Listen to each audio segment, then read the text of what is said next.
In the video today, I'll be showing you how you can host a static website on S3. And think about it this way: you build a basic static site and you want to host it quickly on AWS. So S3 gives us an opportunity to be able to do that quite easily. And I'll show you how we can do that. We're not going to be extending the course beyond the basics. So this is going to be quite beginner friendly. And I have some code, and I'm going to share this code actually with everybody that I built. It's quite simple. There is some HTML, basic HTML, and some basic CSS as well to style the page. The basic JavaScript code here, and some photos. I have some photos embedded in the code that I'll be using. So the code pretty much looks something like so. It builds us this site. So this is running on my local machine for right now. And we want to host it in AWS, right? We want to use the service S3. The question is, how do we go about that? Okay. And for this course, I'm going to host it basically first in S3. Then we're going to also use Route 53 to be able to actually route traffic through a custom domain to that same site. So you might want to make sure that you have a custom domain. There's multiple places you can buy that from, including S3, but we're going to have, if I go to my console and go to Route 53, I have a custom domain and a basic hosted zone. So my domain that I bought is gmail.xyz. That is the domain that I'm going to be using. So this is basic. There's literally nothing configured in there, and I'll be showing you how we can set that up. Okay. So this is the only prerequisite that you need for this video, or if I thought you want to walk through this video with me. Now, the code is hosted in my local machine for right now, and we're going to upload that code to S3. So two things we want to do. First, we want to go to S3, and we want to create an S3 bucket, okay? So let's do that real quick. And I'm doing this in US is one region. So I'm going to create a bucket. So there's going to be my primary bucket. That is just going to be the domain that I created in Route 53. So it's gmail.xyz. And for now, that's enough. I don't want to do more than that. Just leave everything as default and then go ahead and create your bucket. Okay. Then, sometimes when you access a website, you start by the subdomain, something like www. something. So I'm going to create another bucket that will be able to, if actually someone tries to access through www.gmail.xyz, it's going to route them through to my bucket right here. So I'm going to create www.gmail.xyz. So the goal for this secondary bucket is just if somebody queries this on the browser, it should be able to route them through to where I'm actually hosting my site. Okay. Think of it like that. Leaving everything default, I'll go ahead and create a bucket. All right, so I have two buckets, gmail1.xyz and www.gmail1.xyz. Now we're going to be hosting our code in this bucket right here, gmail1.xyz. So I'm going to click on that bucket. And now what we were trying to do is we want to host our static website inside this bucket. So there's some basic things that we need to do. And one of the things that we need to do is to be able to configure this bucket such that the site could actually work. And it's quite easy. It's literally really, really simple. If you go to properties, scroll right to the bottom, don't bother about all this technical stuff in the middle here. Again, like I said, we're doing it beginner friendly today. Scroll right to the bottom and you'll see static website hosting right there at the bottom. We're going to edit it and we're going to enable it.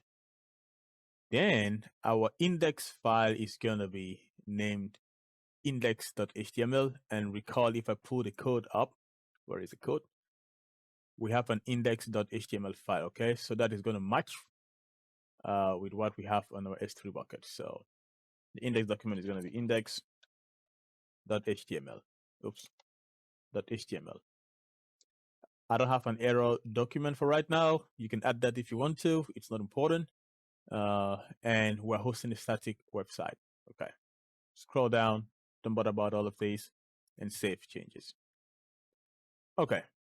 Don't bother about all the other technicalities. I think that is fine for now. Then one other thing that we want to do is configure permissions for this bucket. Okay. Right now, public access is blocked for the bucket, so meaning it cannot be accessed by the public, which is a security thing. But now you can think about it. If you want to host your site on these, people need to be able to reach it, right? So we're going to edit it and we're going to unblock public access, save that, and confirm that that's fine. All right. But then we're going to add a bucket policy, to define exactly what the public will be able to do when they try to access our bucket. Okay, so we edit it. And I'm just going to use a policy generator here. I think that's easier. Policy generator, and it's going to be for an S3 bucket policy. And the effect is going to be to allow, because I want to allow everyone to access this bucket. And the specific action I want them to do is to be able to get what is at that endpoint, So I will allow for, I'm looking for get object. Right here. I'm going to allow for get object so they can be able to get access to that bucket. The ARN for the bucket is just right here. I'll grab that and dump here. And I want for them to be able to access everything that is in that bucket. So the /star here is very important. I'll add the statement, and then I'm going to generate the bucket policy. And I can just copy this JSON and dump it right here. You can change the statement ID for this if you want to. Now, I don't think it's important for me right now, so I'll leave everything as. The policy looks good. And if you look at the EAR, you see the effect is allow, and the action is get object, and the resource is exactly this bucket right here. So scroll down and save changes. The policy is good. And now what we need to do is, if I go back to object, the properties are fine, the permissions are fine. Now let's go to the secondary right here, which you want to route to the primary bucket. So in here, I'm just going to go to properties, and I want to configure this as a static website as well. But in here, I want to redirect the request for an object, okay? And where I want to redirect to is gmywun at .xyz. Okay, so just gmywun.xyz. So redirect the queries made to this bucket to the destination gmywun.xyz, and the protocol is going to be HTTP. Okay, save changes. That is fine. Go back to bucket. If you have an interest in configuring logs, let me show you real quick. Let me go back to gmywun.xyz. And if I go to properties, you can see that you can configure server access logging. Basically, it helps, just logs, right? If the primary bucket goes down, where can you go to trace logs, right? There's multiple ways to do this, but you can also create a bucket to dump those logs into, all right? I think that's what we're going to do in this case. So I'll go back to bucket, and I will create a bucket for logs. And I'm just going to call it logs gmywun.xyz.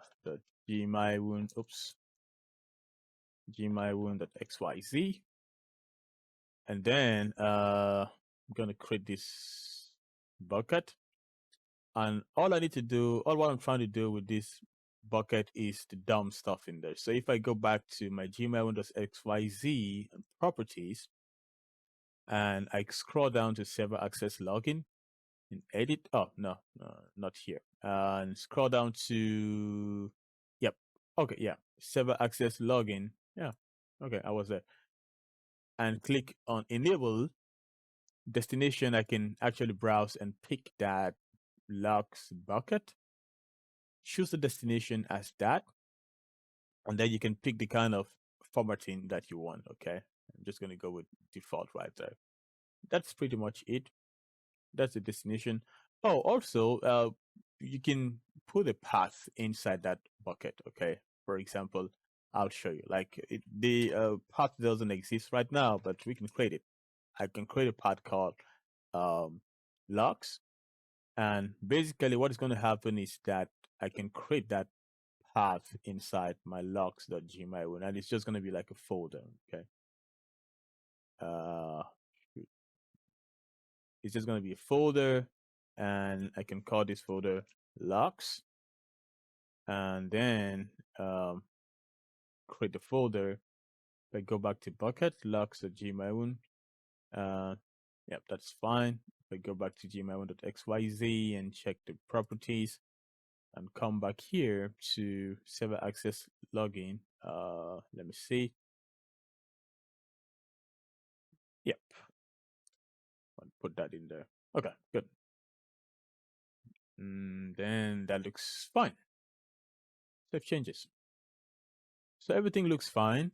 Now, if I go to my buckets, where is that? gmail1.xyz. What we're missing right now is the code. Okay, and I can actually upload that code. This code, where is it? This code. I can upload this code right now to my S3 bucket. And remember that the end result is basically we are serving this website. Okay, this is the website that we want to serve through our S3 bucket. Okay, and right now, if I pull this, you can see I'm serving this website locally. Okay, locally. So, all right, I want to serve it through my S3 bucket. Okay, so if I go back to my bucket, gmail.xyz, I want to upload that code. And I can upload that code by adding the files for the code. So the files for the code are going to be found here. And I'm just going to grab those, open, and I'm going to add the folder for my images as well. Upload. Okay, so I have everything that I need here. And so I'm good. Scroll down and upload. Takes a few seconds and the files have been uploaded to S3. So if I check everything looks fine, the properties look fine, the permissions as well look okay. So how do I test this out if it works? Go back to properties. Remember when we configured this for static website hosting, there was a bucket website endpoint that got created. This one right here. Okay. So if I click on this website endpoint, what do you think is going to happen? I say, see, it loads that site. Okay. So right now you can see, oops, not this one. This one thing. Yep.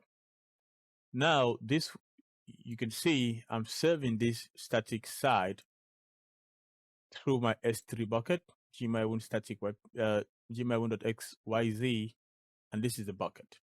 Okay. So this is no longer serving locally. And if I share this endpoint with someone, they should be able to access the same link, right? They should be able to see this on the end. So this is a static website that is served on S3. Now, we can configure some routing, okay? Because think about it, this looks pretty weird. I don't want to give someone this as I don't want to share this with someone. I mean, it doesn't make any sense, right? Take for example, I want someone to access my site, and then I send them this link right here. It's not really cool. Usually we want to create a custom domain, right? Like something fancy, something beautiful, that will point to your website. So we have in my scenario on Route 53 a custom domain, and you can get these actually from multiple sources. I will probably create a video showing you how you can buy that and how you can set that up. But we need a hosted zone for this to work. And with our hosted zone, to create a hosted zone is quite simple. If I show you that, you just need your domain name and then choose, is it public or private? Of course, it's going to be public. And that's it, you create. So I have one created already, gmail.xyz, and we're going to configure routes that point to that S3 bucket. Okay, if I open the bucket. So we want to configure routes that will route us through to the bucket, through to the content that lives in this bucket. It's quite easy, actually. Let me go back to CloudFront. So we basically just need to create a record, and I'll be creating simple routing. Again, I think I'm going to create a video that actually walks through these various policies because there's a lot about them. But for today, we're going to be talking about simple routing. Next, in here, I'm going to define a simple record. And the first record is going to be to this root right here, gmail1.xyz. The record type is going to be an A record, and basically the value that we want to route traffic to is going to be routing to an S3 website endpoint. So that is that. Then the region we're using is US East 1, not Virginia, and I think we should be able to find that our endpoint. This is it right here, gmail1.xyz. So I'm going to click that. Evaluate target health, I don't really need it, so I'll turn that off and define simple record. And then I'm going to create the second one, which is going to be the subdomain is www, and the record type is still an A record, and the value to route traffic to is going to be to S3 website endpoint. Then our region is US East 1. Where is it? And the endpoint is this one right here. Nothing for health right now. Define, and everything looks good. So now I'm going to create my records. So when I create that, you'll see that you have two records that have been added. This A record and this one. These two are just the default ones when you create a hosted zone. Okay. So I have this one that is created, and I have this one, and you can see the value to route traffic to is clearly our S3 bucket. Okay. Now, if everything works fine, I should be able to hit my website now using gmail1.xyz. Let's try it.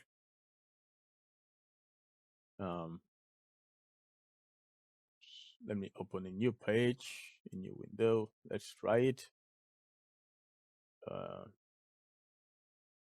If I dump this right here, let's see. Look at that, it works. So right now we have gmail1.xyz, and I want to show you something, why this is cool, because now we're routing through Route 53, right? Because previously we were routing through the bucket endpoint directly, and what did we get? Let's see. It's still going to be possible with this configuration to hit that bucket endpoint through the website endpoint, you see. But now what is the difference? What is the difference? The difference is simple. You see, this is what we're trying to escape from primarily. Okay. Oops. Primarily. And with Route 53, now we're able to do HTTP. Even let's try with Gmail. You see, even with the subdomain, it still routes through to the same to the same primary because we had done a configuration before. But now we're using our custom domain, and it could be anything. It could be what you choose, it could be what you picked, or whatever that you bought. So that's the idea here. So we've hosted a static website on S3, and as you can see, it works pretty well. The part 2 for this video is going to be actually how we can, use CloudFront to be able to do a similar thing, okay? And it's quite simple. Let's go to CloudFront. And the idea with using CloudFront is that we want to be able to cache the data at the edge, right? AWS has what we call edge locations, and basically you can cache stuff at the edge, make it, easier to get through to serve your, whatever stuff that you're hosting to your users, right? So it reduces exactly how long it takes for you to serve the content of your site to your user. And there's a lot about this actually. Primarily, just try to think about this. How do we bring the content closer to the users? Now, and CloudFront is also going to be something that by default comes with some level of security, helping us to be able to serve our site as well using HTTPS. For right now, you could see each time we hit our site, it's insecure. Let me show you that real quick. Get back to, you can see that the site is not secure still. If I go to Cloudfire Photography, the site is not secure. But if we're serving this traffic on via CloudFront, it is going to constrain an HTTPS serving right there. So the content is going to be served securely, and also it's going to be cached at the edge. Let's see how we can do that quickly. So I will go to CloudFront, and while in CloudFront, I think I have an old distribution that's there. I'm just going to delete this distribution. I'm going to disable this distribution, and we'll create a fresh distribution from scratch. Okay. All right. This one is disabled. I believe that should be gone. But then, all right. It's disabled, so that isn't working anymore. So I'm going to create a distribution. And the origin is going to be the bucket, right? So we want to be able to point through to the bucket. The idea being that CloudFront is going to pull from that bucket and then serve. Okay. And our static consent is hosted in where did we host it? Here, gmail1.xyz. Okay. So that is where the content is, and we're going to use the website endpoint. Okay. HTTP origin path optional. Don't bother about this. Just keep scrolling down. We don't want to do lots of configurations. I could go with get head. Depending on the site, though, I'll just go with get head options and whatnot. But this is just the allowed HTTP methods depending on what you're serving. We're not really serving much. We're not serving any post stuff, so it's fine. We don't want to restrict any viewer access for right now. Cache policy, I wouldn't worry about that for right now. And there is quite a lot of things that we could set up here, but this is a very, very basic video. I want to show you the basics of it, so don't worry about this for now. There's going to be lots of opportunities for us to do this. WAF, web application firewall, we could enable it and add some fine tuning, but this is going to be something that could be expensive. It's not important for this video, so we're just not going to enable it. We'll just go to default, mostly use all edge locations for best performance. We don't have an SSL certificate yet, so we are just going to skip that. And don't worry about all of these. IPv6, you can leave it on, it's fine. Standard login, you can. So this is where we could actually, set this up as well, deliver logs to CloudWatch and or whatnot. I wouldn't worry about this for now as well. So you see, the only thing we did here was to be able to point to the right where our code actually lives to our S3 bucket, and every other thing we pretty much left as default. Okay, So I'm going to create a distribution. And when you create a distribution, basically it takes a few minutes to actually be deployed. So wait for a few seconds. I'm going to pause the video now and resume when that's done.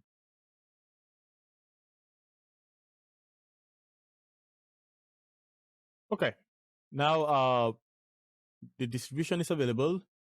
You can see that one of the things you get when the distribution is set is that you get a domain name for that distribution, right?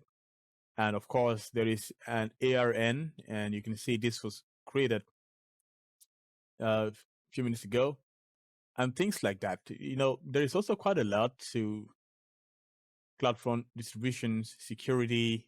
Even right here, you can still go ahead and do some setups with WAF. CloudFront geographic restrictions. You want to edit this. You want to create a block list for some specific countries that you don't want for them to be able to access this distribution. You can do that. You can set an allow list and so on and so forth. This is not important for this video. And you can see the origin that we're using for this distribution is, the bucket that we picked earlier on. You can also configure login right here. Take for example, you want to be able to push your logs to some place. You could actually add here.